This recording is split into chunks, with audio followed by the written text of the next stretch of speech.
Hi, I'm Eric, and I'm a social studies educator, historian, and host of this, the Everything is a Primary Source podcast. I'm also an avid collector of popular culture artifacts. I love what I find at thrift store outlets, garage sale leftovers, and what I spot just making my way around the built world. I enjoy sorting through boxes of free books and magazines, not to mention online collections like Internet Archive, and of course the Library of Congress. But you don't need to spend your time digging through bins or following online rabbit holes to get a look into the past. The movies and TV we watch, the books we read, and the games we play are all documents of the past. So is fashion, food, music, toys, even the roads we travel on and the places we live and work in. Everything is a primary source. This podcast is the result of exhibiting these kinds of artifacts in public, getting passersby to select an item they connect with, and then chatting with me to see what it says about the time, place, and people who made it.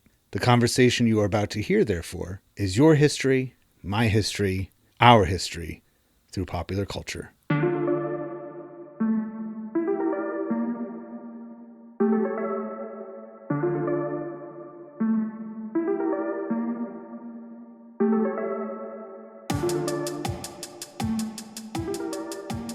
I am here with Marilyn, and we are at the Association for Experiential Education Northeastern Conference in Durham, New Hampshire, at UNH.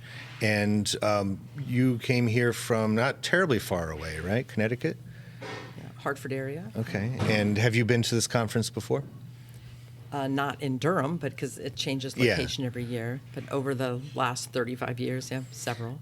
And I'm sure it's a lot of similar type organizations meet because it's an opportunity for you to share ideas in less traditional styles of education. Is that right? Absolutely. What do you represent, or what kind of what's the organization that you're with, or how do you carry out your teaching? So I wear many hats, but today I'm here with Experiential Systems, Inc., and I'm a trainer of folks who work on challenge courses and use the challenge course as a modality for exploring group and team and community and themselves. There's so many things that students and teachers learn from those kinds of activities, and I think that it's not uncommon. I was telling you before we hit record, it's not uncommon for traditional schools to have breakaway, they'll do a field trip or they'll do some kind of outing to a location like that.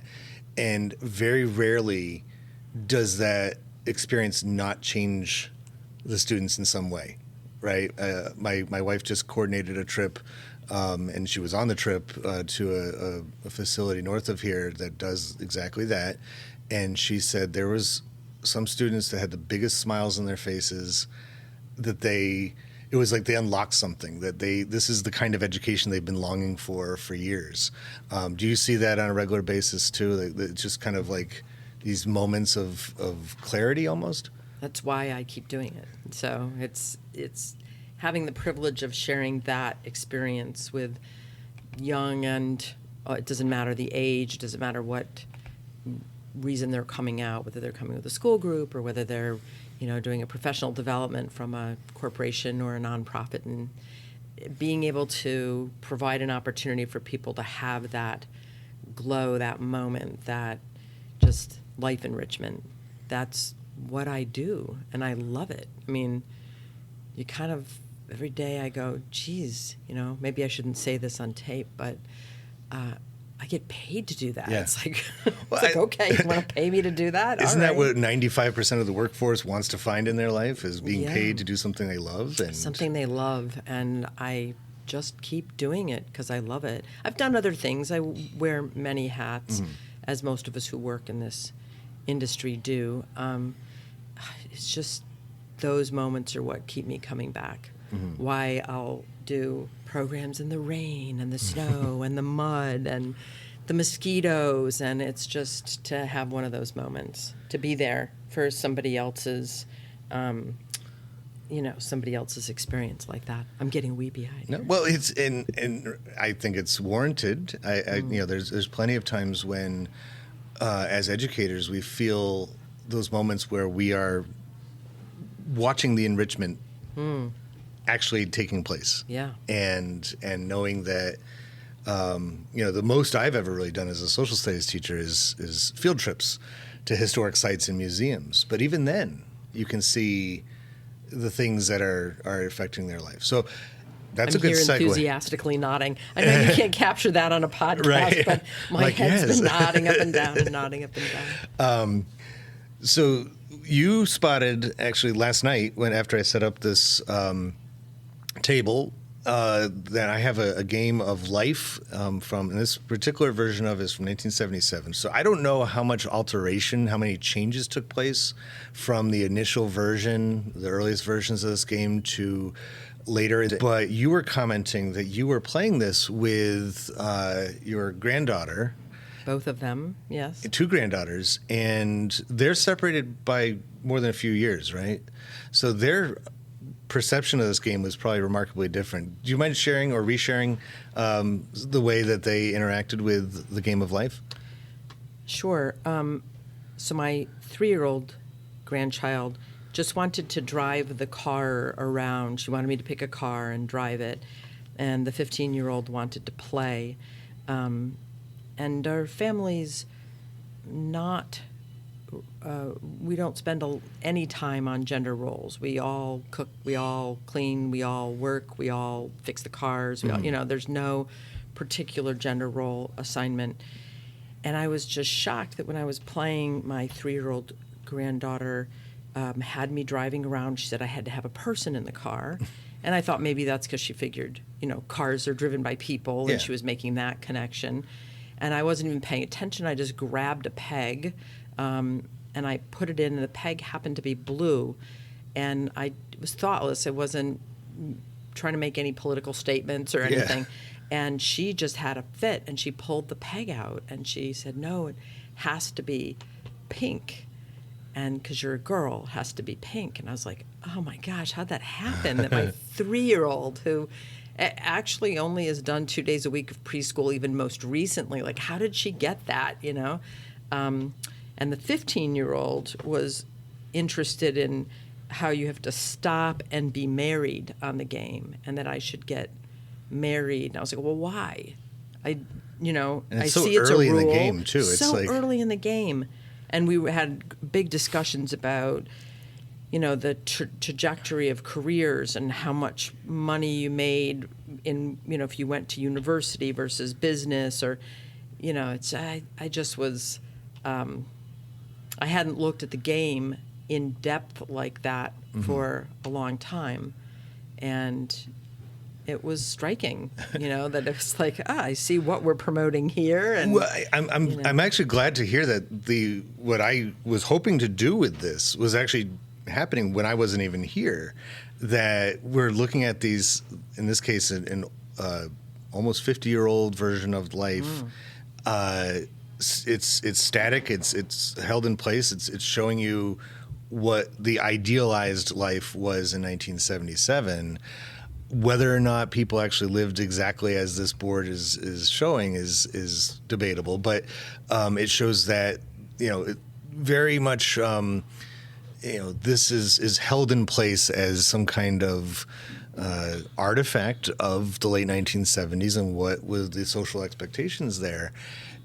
And I think about when you were saying about your 3-year-old granddaughter and her deciding of the blue versus the pink. I mean, first of all, both of the pegs are like baby color versions. It's not like, so they always look like stick babies that are driving the cars, not really an adult or anything. And when you do have children in the game, you can pack them into these cars. There's like 6 spots it's like a minivan basically. And, they are the exact same size as the adults. It's, they just for cost purposes, I'm sure they did that. But I think about the toy aisle because I have a son and we go, we look at toys a lot. And when I was growing up in the 1980s, I remember very distinct aisles. It was like this aisle was the boy toys, and it was mostly darker color, packaging and, for the boys' toys. And then the pink aisle was the girls' toys. That's where you'd find Barbie and My Little Pony and Rainbow Bright and all the girls' toys. I've recognized in the last couple of years, especially, because there was a time where I didn't go to toy aisles at all because I didn't have a kid and so forth. But now that I do have a kid and he's 9 years old, so we've been looking at toy aisles for a while. I've noticed that those have become a lot less emphasized. That you do still see aisles that are predominantly girls-centric toys, but there's a lot more aisles that are just blended. It's toys that can be enjoyed by anybody. And then the section where you'd find life would be non-gender specific in any time period, just the board games, and were there board games that were geared more towards boys and girls? Absolutely. But this one, just on the packaging, we can see that it's a family of 2 females and 2 males playing this game together. And the dad looks kind of like, yep, that's life. Very Brady Bunch. This looks like Marsha, and that looks like, they're doing the Brady Bunch. So I think the question from the list that I have, I think we're already tapping into, is what behavior and ideas is this conveying? And you made the comment about the paydays that you see. How frequently will somebody be, it seems like in some cases there's only like 2 spaces between paydays, 2 or 3. And so it's what does that report out about 1977 life for most people? Well, I think there was regularity. I think there was an idea that, you worked at some particular job and it provided a regular source of income, and definitely not what we experience at the Association for Experiential Ed, where our paydays might be more frequent or far less frequent, depending on what we're doing. I just did want to backtrack and tell you those are station wagons and not right. minivans. Yeah, they didn't have minivans back then. Yeah, I know. When you said minivans, I was like, oh no, these are station wagons. And I loved our Gran Torino. And those were also products of the way families looked and the way life looked in 1977, where, regularity and uniformity, maybe not to the extreme of the early post-war period of Levitt towns and suburbia, but suburbs were still growing in the 70s. And if anything, they were becoming much more normalized, the suburban life. And you would see a lot of station wagons. You would see a lot of trips to the store. And in this particular version, there's 2 paths. And that's pretty standard for all life. When you start, you can decide to go to college or do you want to go directly into the workforce. But it doesn't take long before they reconvene at a single line for the rest of the game. And a few other points in the game board, you can make some choices in the path that you go. But for the most part, it seems like regardless if you have a college degree or you went directly into the trades, you are still earning, like you said, that regular paycheck, that you are not, it was a lot less common for people to be contracting or doing self-employment as you would see in the 21st century, thanks in large part to the internet. So are there any of these landing spots that you think are, you already mentioned the marriage one, do you see any of the other spots on the board that seem uniquely 70s in style? Is there any of the go to the discotheque? Or... And that you, as we were talking prior to recording, the idea that if you land on a child, you spin, and that it tells you you can pick a boy or a girl, and then it tells you sort of how much money people are going to give you, which I think is hilarious because it really should be contemporized to you should just hand all your money to the bank. So. Yes, the fact that children are built in, they're not built in really optionally. They're if you land on a space, you have a child. And that's remarkable. The regularity of paydays and the mandatory having children and the spinning to get married, it's very, very much pushing a particular cultural point of view, clearly. Yeah, which is funny because the reality was in the 70s, that cultural point of view was being, in a large way, rejected.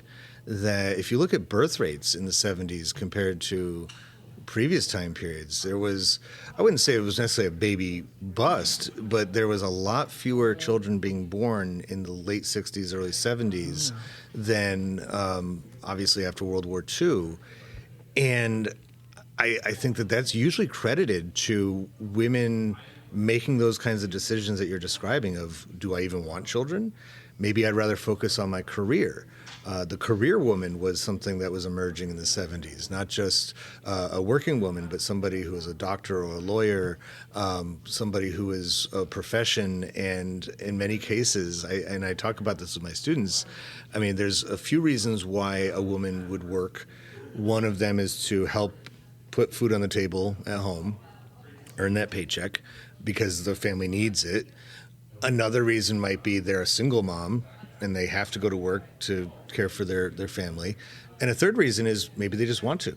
Maybe they don't want to be at home raising children or keeping a house. They want to see what their career and their intellect and their abilities can take them in the professional money-making world. And so it's interesting because we know in retrospect and from plenty of experiences that the 70s was not leading that idealized 1950s style, but this game seems to be promoting a more traditional style of life, doesn't it? Sure. I think it's trying to put the brakes on some of that, because I think the 70s happened on top of the fact that, you know, businesses realized if you could get women working, then a household could buy more stuff. And so there was this plus to women working, but then the counterculture was if women work, then we move away from that traditional, you know, mom in the household,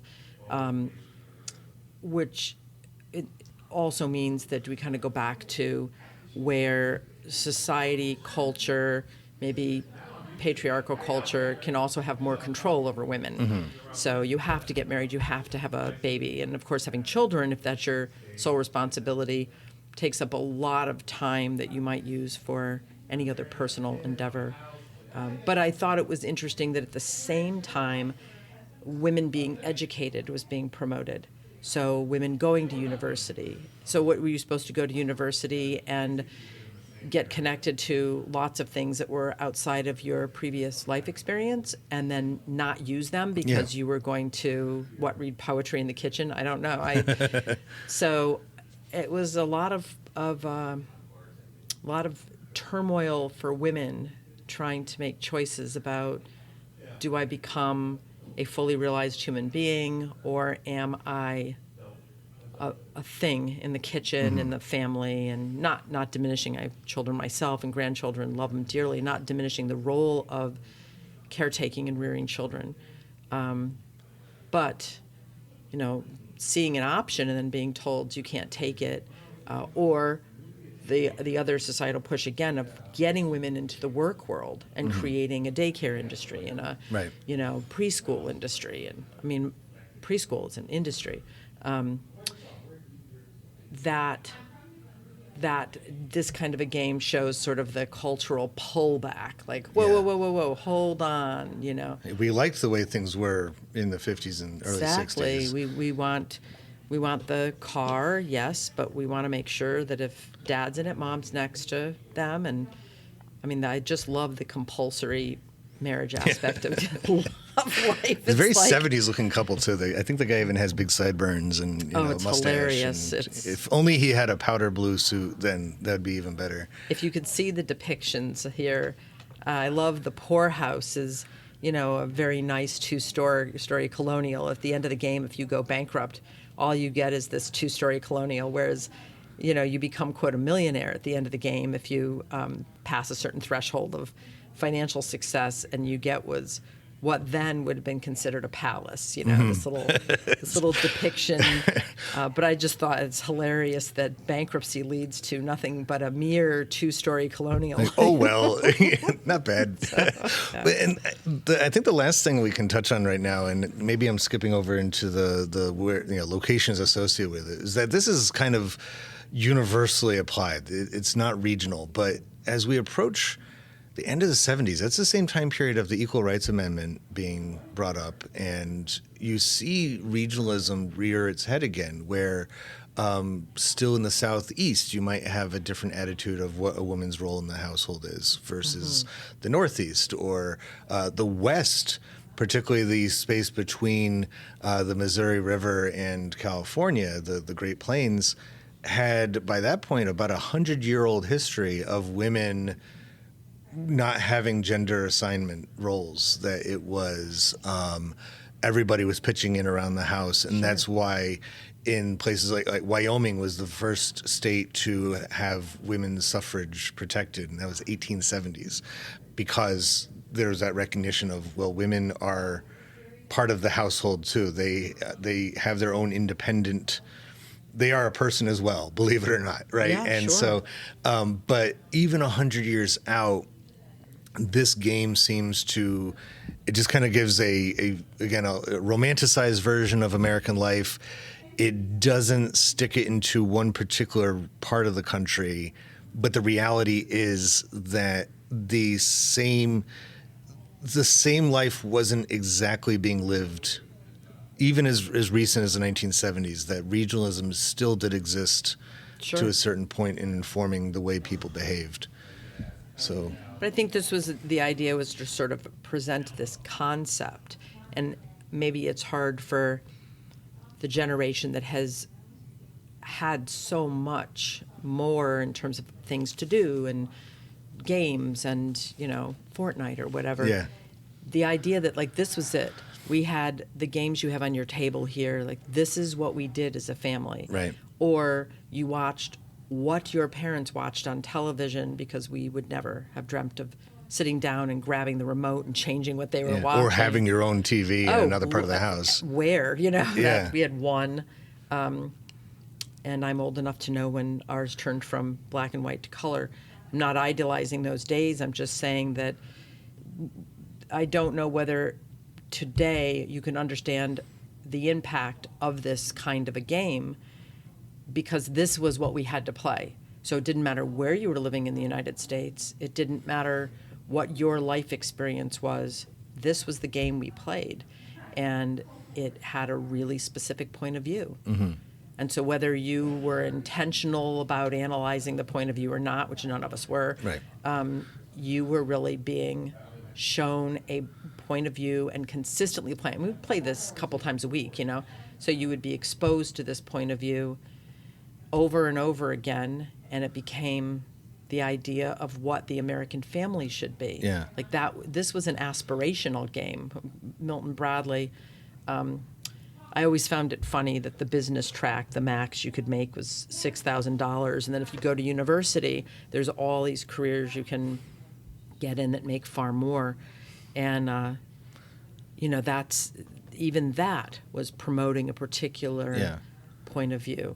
So it's really hard to overstate the impact this would have had. There was nothing else to dilute it. Right. We didn't have any other game to dilute this point of view.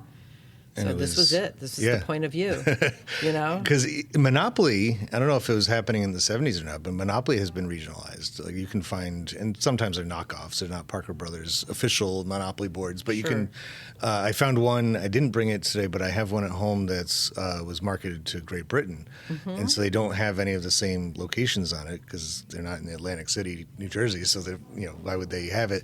But I've seen it happen many times before, where it'd be like a local version of Monopoly. But unlike the game of life, Monopoly is all about what you decide to do at any given point in the game. Some things happen to you. You don't have control over them. There's the chance cards, and you might end up landing on a spot that says go to jail.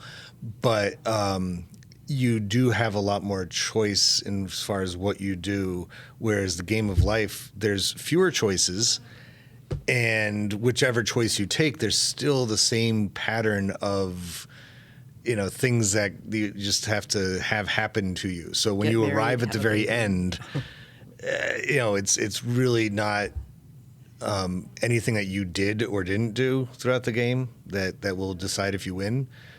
It's just how lucky you were spinning. And maybe that's what life is, actually, we all find out this is just some elaborate life game. So, but thank you so much for taking the time to talk about this. And I'm glad to see the game. I could show you ours. It's identical. This is what I currently still play. We have a new game, but I recognize the board, all the pieces. The one I grew up playing, I'm sure it came out later than this one did, but the contours, the directions on the board, those little green plastic hills, identical to what I had. Yeah. But and I always got a kick out of the factory thing over there, the plant. Exactly. It's very mid-century. You can just see it. In the end, like the end of an episode of a TV show, and brought to you by DuPont Chemicals. Exactly. I was gonna say that looks like the Connecticut Natural Gas building myself. And giving a pledge of allegiance to the end of the episode, just to that building. But thank you so much for doing this, and this place cleared out. But I love all the other memorabilia you have here as well. Well, I have it. I might as well do something with it, and so I think this is as good a use as any, is to get people talking about it and what it can tell us about the past. So thank you for the opportunity. It was fun.